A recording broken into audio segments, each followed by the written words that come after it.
রোজিনাস ক্লাবের সমস্ত মৎস্য শিকারী বন্ধু এবং ভিউয়ার্স বন্ধুদের স্বাগত। আপনারা ব্যাকে দেখতে পাচ্ছেন অনেক কাতলা মাছ রয়েছে এবং একটি কার্প মাছ রয়েছে। এই মাছগুলো ধরেছেন যে শিকারী বন্ধু, তিনি কিন্তু এখানে নয়, বেঙ্গলের বাইরে সুরাটে মাছগুলো ধরেছেন। এবং যেখানে মাছগুলো ধরেছেন, যে জলাশয়, বৃহৎ জলাশয় দেখছেন, এই জলাশয়ের সিট মূল্য হচ্ছে 5,000 টাকা। 5,000 টাকা সিট মূল্যের পাশপুকুরে গিয়ে শিকারী বন্ধু যে মাছগুলো ধরেছিলেন তার ওজন কম বেশি 35 কেজি মতো। তো এই ভিডিওটি উনি আমায় পাঠিয়েছেন, রোজিনাস ক্লাবের সাবস্ক্রাইবার, উনি আমার ভিডিও প্রতিনিয়ত দেখেন। তো ওনার এই সুরাটে মাছ ধরার ভিডিওটি আমি আপনাদের সঙ্গে শেয়ার করছি। আর আরও একটি মাছ ধরার ভিডিও পাঠিয়েছেন, সেটি আমি পরের ভিডিওয়ে আপনাদের সঙ্গে শেয়ার করে দেবো। ধন্যবাদ।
একটা হয়েছে মনে আর একটা খ্যাঁচ মিশলো কেনা কি জানি, মারলাম বা লাগলো নি খ্যাঁচটা।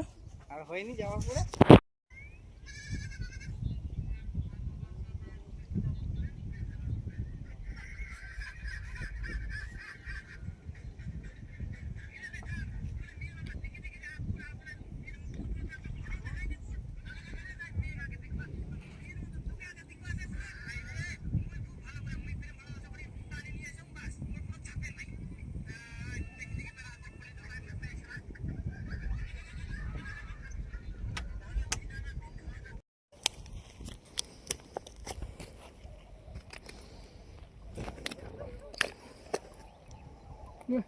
এদিকে